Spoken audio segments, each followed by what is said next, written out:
Hello and welcome to Clearview Television. We're reaching you live from Nigeria's capital city, Abuja. First, the headlines.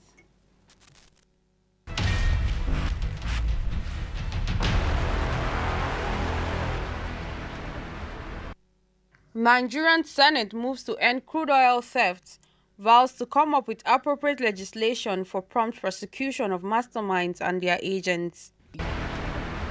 Ekiti State Governor Kayode Fayemi joins 2023 presidential race, promises to promote youth empowerment and retool the armed forces to tackle insecurity. Nigeria marks 2022 World Firefighters Day with an appeal to the citizens to support fire service personnel rather than attacking them on the course of duty over perceived lapses at fire scenes.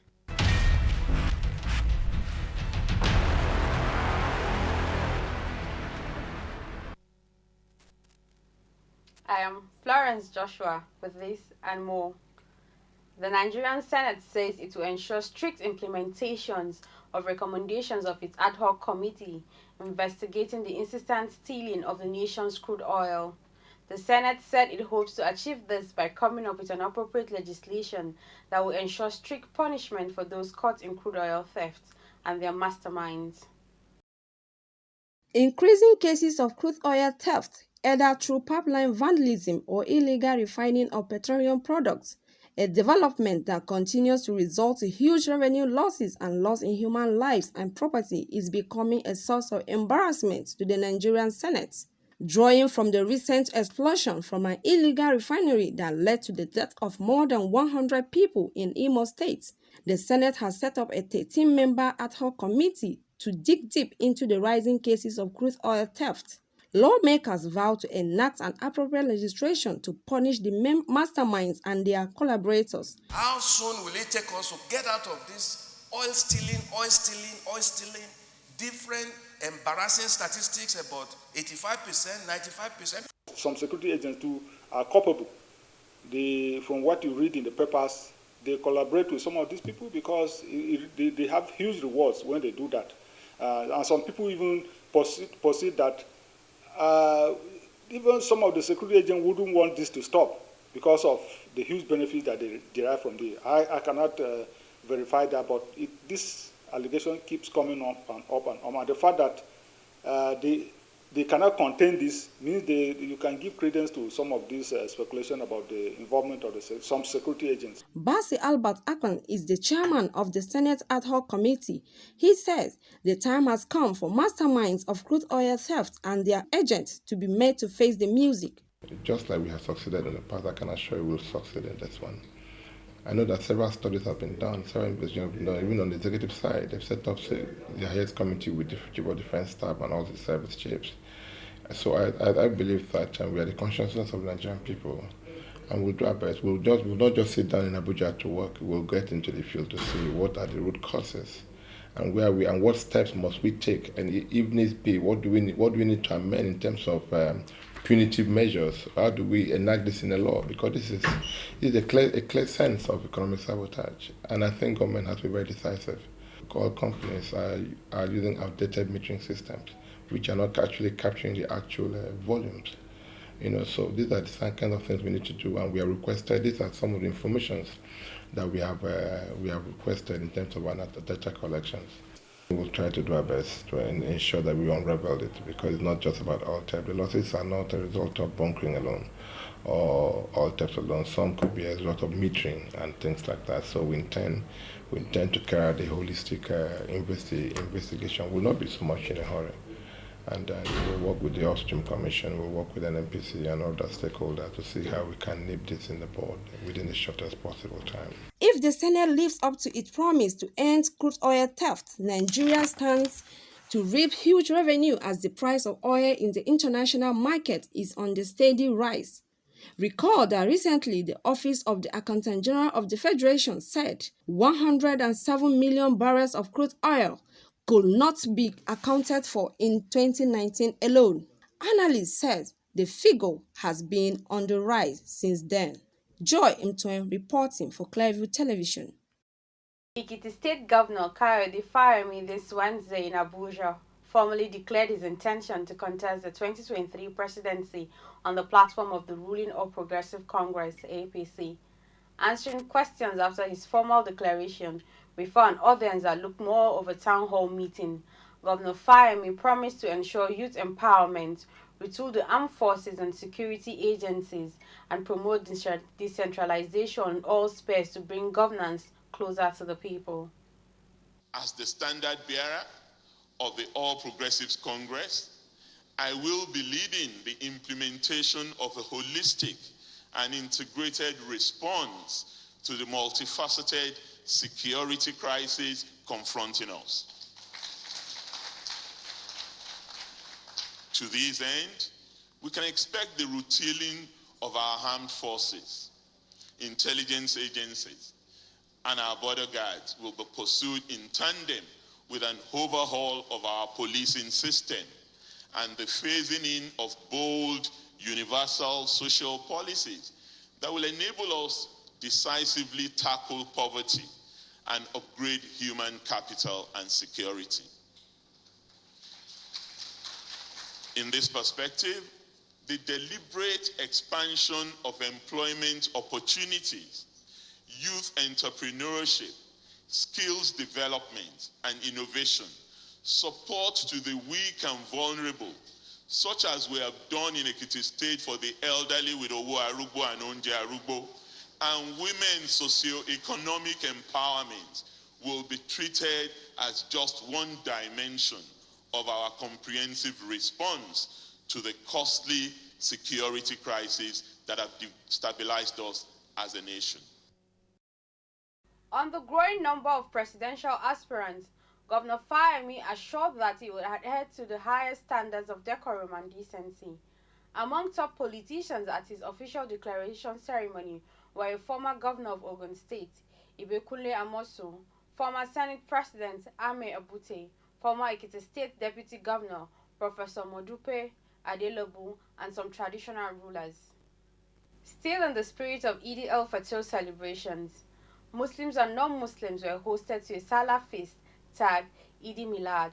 Clearview TV's correspondent who witnessed the events reports that the Ahmadiyya Muslim Jamaat in Benin City says it's a way of promoting interfaith harmony and peaceful coexistence.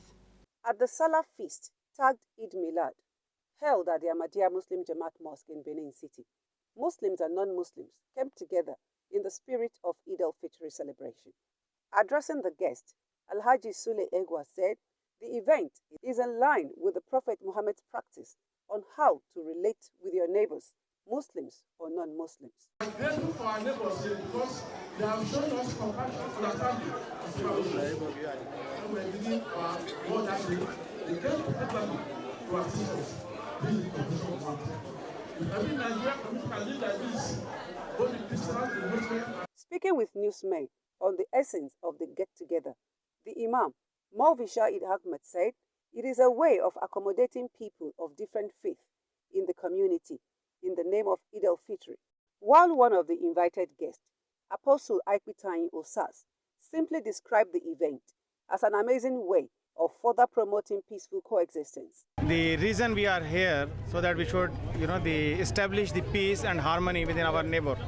And this is the fundamental doctrine which has been given to us by the holy founder of Islam, that whenever you are, trying to celebrate something, you should involve your neighbors.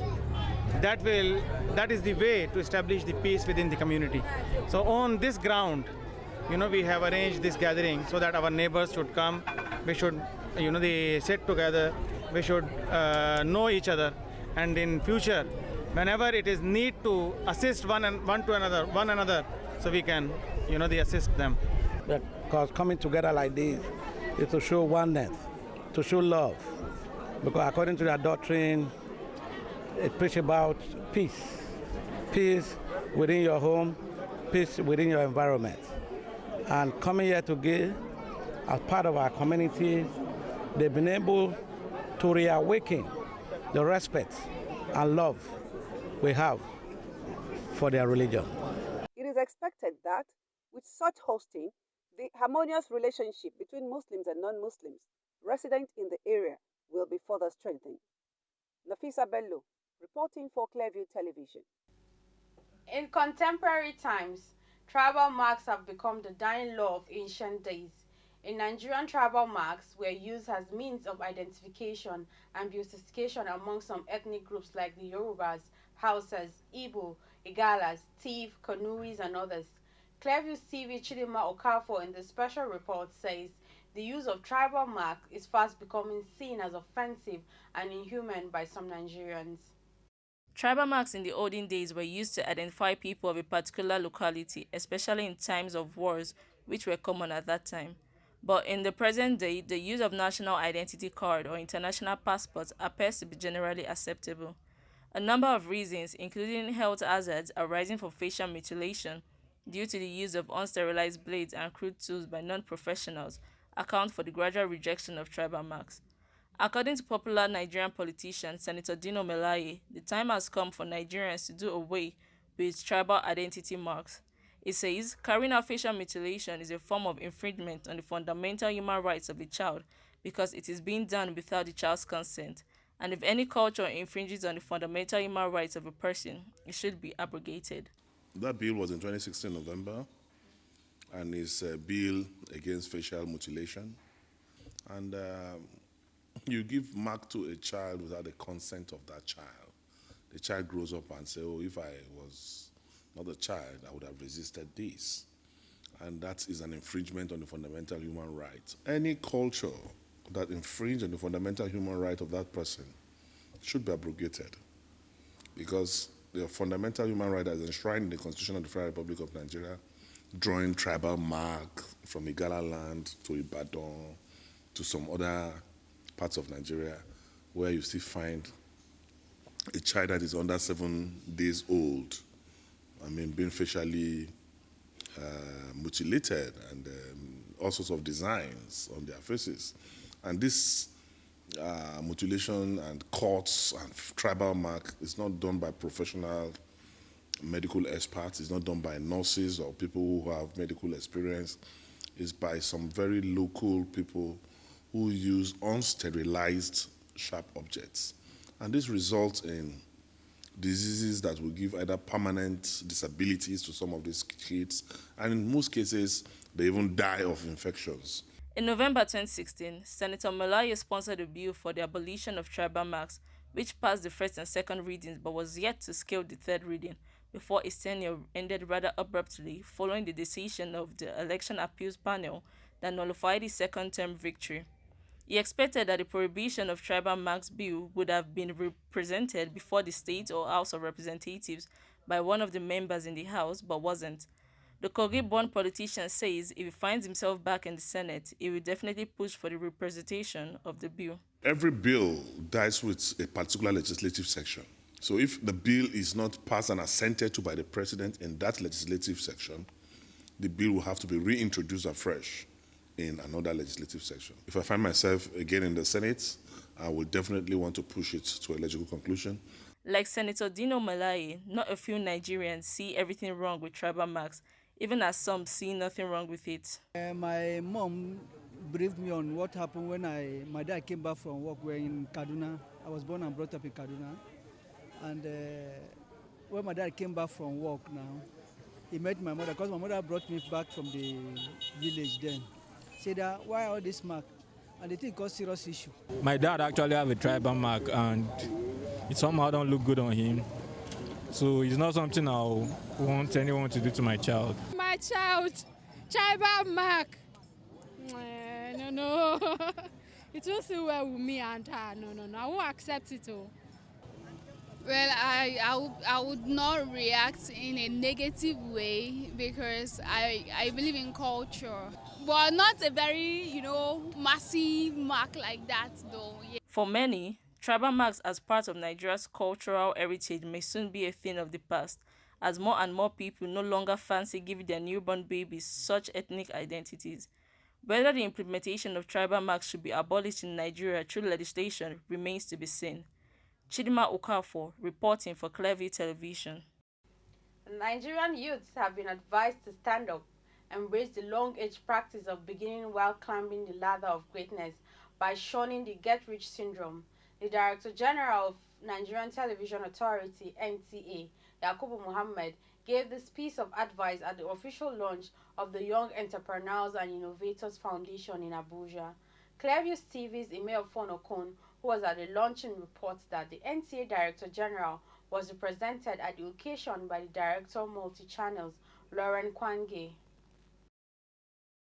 Young Entrepreneurs and Innovators Foundation is a non-governmental organization that advocates social economic transformation of youth with special focus on entrepreneurship and skills development. Our philosophy is born out of the rising unemployment challenges facing youth generally.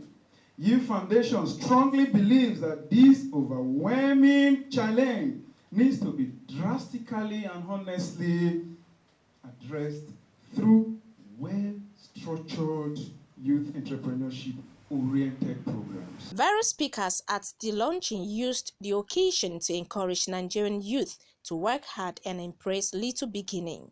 Unfortunately, many young people these days are only interested in the get-rich-quick syndrome, which is ravaging the entire nation. But with the programs and strategies I'm seeing the organization putting in place, I also expect that you are deliberate about the programs that you implement that targets the needs of these youths. Everything is no longer as it used to be. And it will take young brains, young men and women who have gotten such knowledge to be able to take this country and move it in a manner that we will be able to compete favorably amongst other nations. Deficiency, especially among the youth. We are sprinters in ideological outlook in this part of the world. We are not marathon runners. And if you jump up, you will come down. But if you grow up, you will certainly stay up there. So, if you know that when you invest, there is a need for gestation period. And when you reap, you will reap bountifully. Highlights of the event included presentation of awards to some individuals that made enormous contributions to youth empowerment in their various endeavors. Among them is the Special Assistant to Kogi State Governor on Electronic Media, Barikisu Avoy Nwoku, who packed an award for serving humanity. I'm advising them today that they have launched this foundation. They should just be focused. The focus should be the people who want to touch, the youth who want to lift from the streets, the lives who want to transform.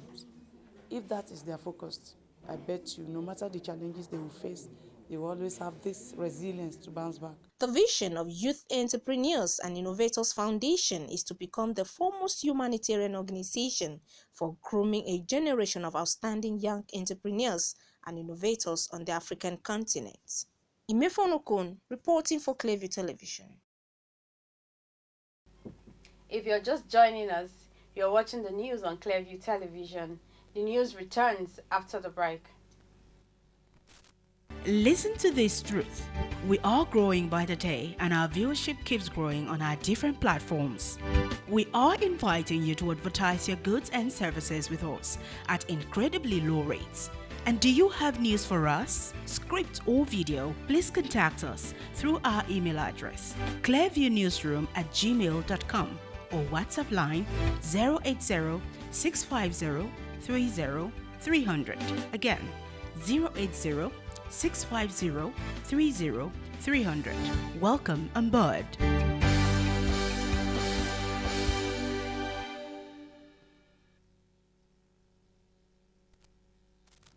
Welcome back. May 4th every year is celebrated as the World Firefighters Day.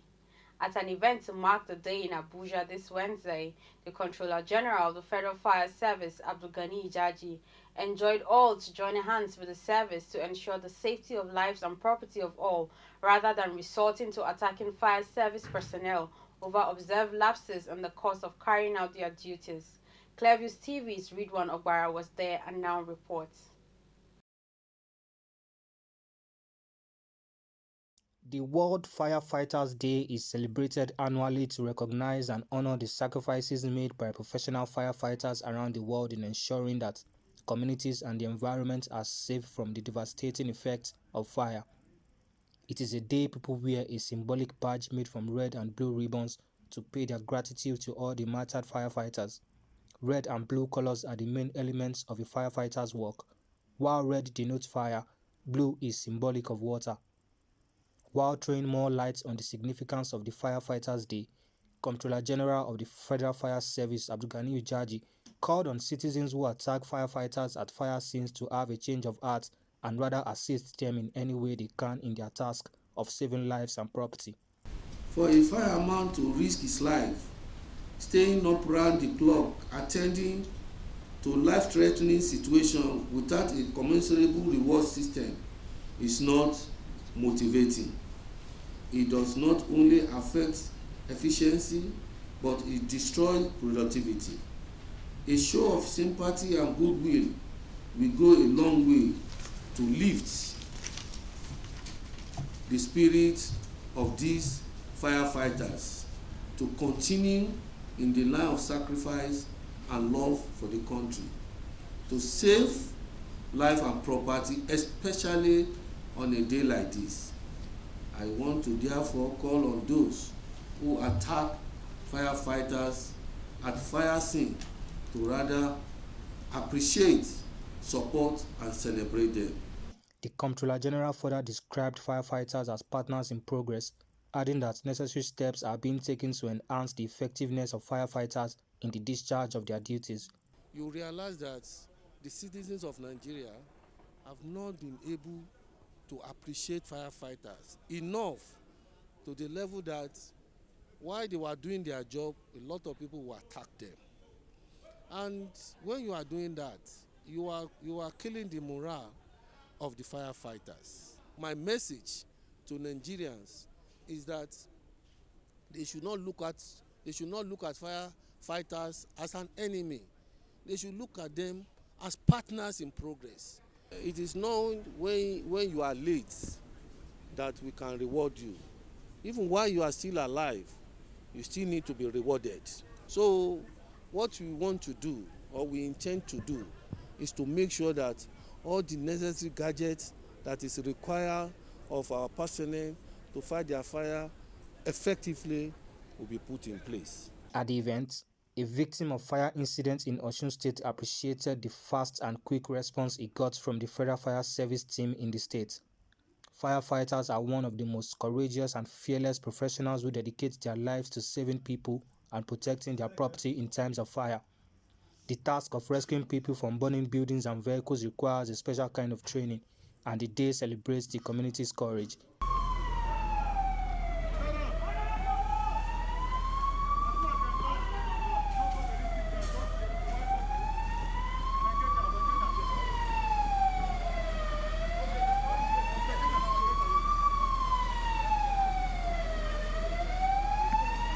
The theme of this year's World Firefighters Day is Celebrating Heroism, the Firefighter's Ordeal.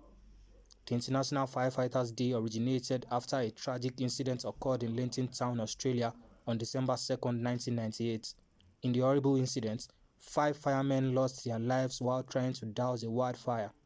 After the tragedy on 4th of January 1998, a proposal was sent to all nations to honor the brave firemen and pay respect to the ones who sacrificed their lives. Ridwan Ogbara, reporting for Clearview Television.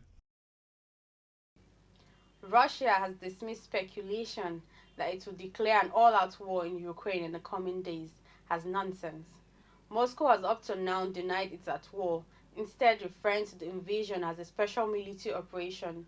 Western officials have speculated that President Vladimir Putin could use the 9th May Victory Parade to announce an escalation of military action. Kremlin spokesman Dmitry Peskov, however, said there was no truth to rumors at all. UK Defense Secretary Ben Wallace said last week that the Moscow parade commemorating the defeat of Nazis and World War II might be used to drum up support for a mass mobilization of troops and renewed push into Ukraine. There are also long-standing reports that the Kremlin is planning some sort of additional parade in the city of Mariupol in southern Ukraine, almost all of which is now under Russian control. Ukrainian forces remain in one area of the city, a vast industry steelworks called Azovstal. Russian officials only refer to the invasion as a special military operation to demilitarize or denazify the country, referencing a baseless claim by Nazis in the Ukrainian government, which Moscow used to justify the invasion. And that's the news. But before we go, a recap of the top stories.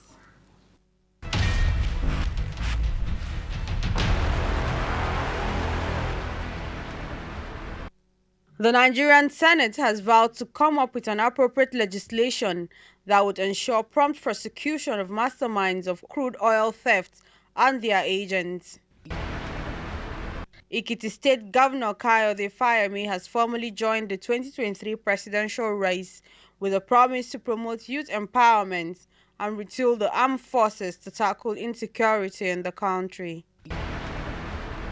We also told you that the Controller General of the Federal Fire Service, Abdulgani Ujaji, has enjoined Nigerians to join hands with the service to ensure the safety of lives and property of all, rather than resorting to attacking fire service personnel over observed lapses in the course of carrying out their duties. He made this appeal this Wednesday in Abuja as the country joined the international community to mark this year's World Firefighters Day.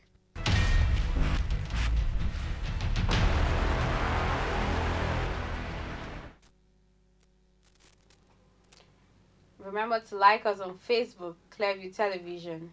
Follow us on Twitter at Clearview TV. Follow us on Instagram at Clearview TV_NG. And also remember to subscribe to our YouTube channel, Clearview TV.